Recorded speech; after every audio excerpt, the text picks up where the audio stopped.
Monkey D. Garp, héros de la marine et vice-amiral. Monkey D. Dragon, révolutionnaire et homme le plus recherché au monde. Monkey D. Luffy, pirate et futur roi des pirates. Dans cette vidéo, je vais essayer de vous en apprendre un peu plus sur cette mystérieuse famille qu'est la Monkey D. Family.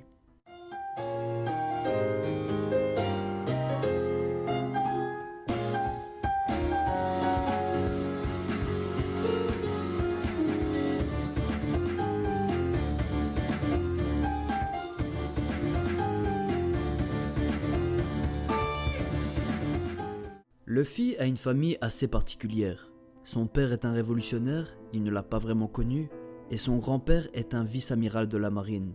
Par contre, lui, il l'a bien connu, car dans l'enfance de Luffy, Garp voulait qu'il devienne un soldat de la marine. Luffy et Garp se ressemblaient fortement étant petits. Tous les deux souriaient beaucoup, et c'est toujours le cas maintenant. N'avez-vous jamais remarqué que tous les membres de la famille Monkey D ont quelque chose en commun? Je parle bien sûr de leurs signes distinctifs qui se trouve sur la partie gauche de leur visage. Luffy dispose d'une cicatrice qui s'est faite étant petit. Garp lui aussi a une cicatrice à côté de son œil gauche. Et finalement, Dragon possède un tatouage qui recouvre toute la partie gauche de son visage. Je pense avoir découvert un nouveau membre à cette famille. Ce personnage n'est autre que Kong. Kong est le commandant en chef des armées du gouvernement mondial. En gros, c'est le supérieur des dirigeants de la marine, d'Impel Down et de Enies Lobby. Et c'est lui aussi qui dirige les CP de 0 jusqu'à 9. Tout d'abord, Kong est présenté de la même manière que Garp, avec ses bras croisés. Et Kong et Garp possèdent les mêmes sourcils, qui se lèvent et qui se finissent par 3 pointes. Je vous invite à regarder de plus près. Par contre, je ne vous ai pas encore expliqué la place de Kong dans la famille Monkey D. Selon moi, Kong est le grand frère de Garp. Cela expliquerait plusieurs choses, notamment pourquoi Garp voulait devenir marine, car il voulait tout simplement suivre l'exemple de son grand frère. Kong l'aurait alors poussé à devenir marine. Et lorsque Kong était amiral en chef, car on sait qu'avant Sengoku, c'était lui l'amiral en chef, il a proposé plusieurs fois le poste d'amiral à Garp, mais il a toujours refusé. Je ne vous ai pas encore dit le plus gros.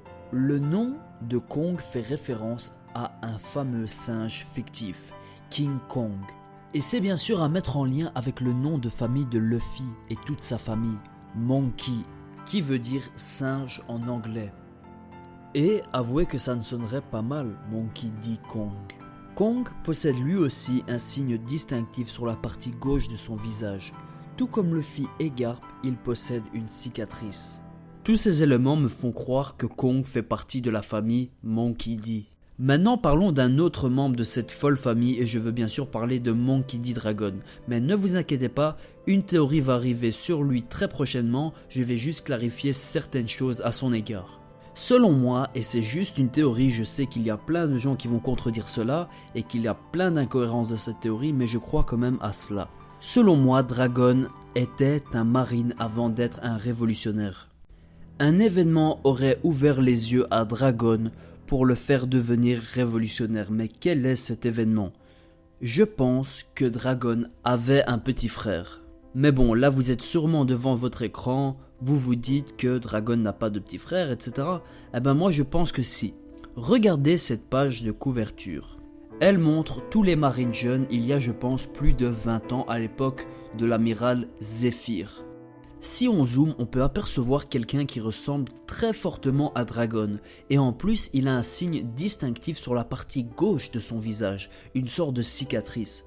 C'est peut-être le frère de Dragon et de ce fait il aurait pris exemple sur Dragon pour devenir marine comme Garp l'a fait avec Kong, si on reste toujours dans ma théorie. Je ne sais pas si vous avez remarqué, mais Luffy et Dragon, qui sont deux membres de la famille Monkey D, sont affiliés d'une manière ou d'une autre à un animal.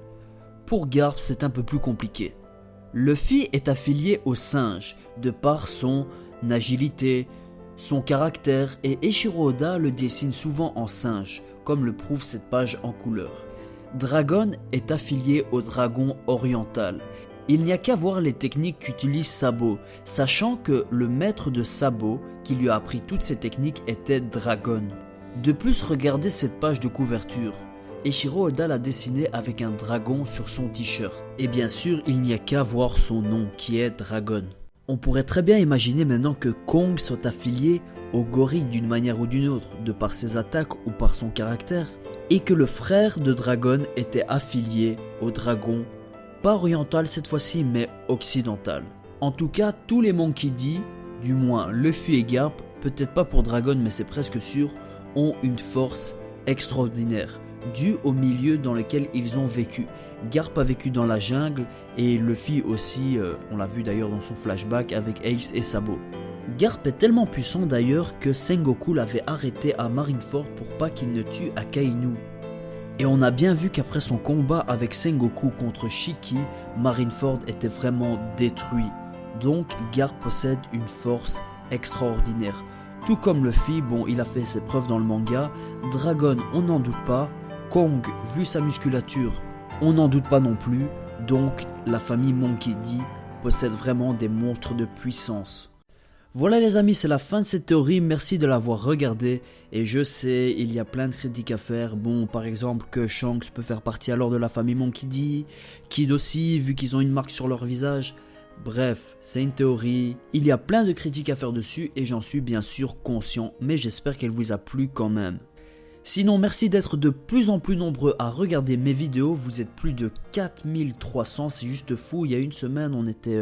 moins 3000 ou dans les alentours de 3000, donc voilà, merci beaucoup les amis, et on se retrouve demain, car à ce qu'il paraît, demain c'est la sortie du chapitre, et non pas jeudi, donc ma review sera là comme d'habitude, et ou sinon je vous dis à la prochaine, salut les amis, et prenez soin de vous.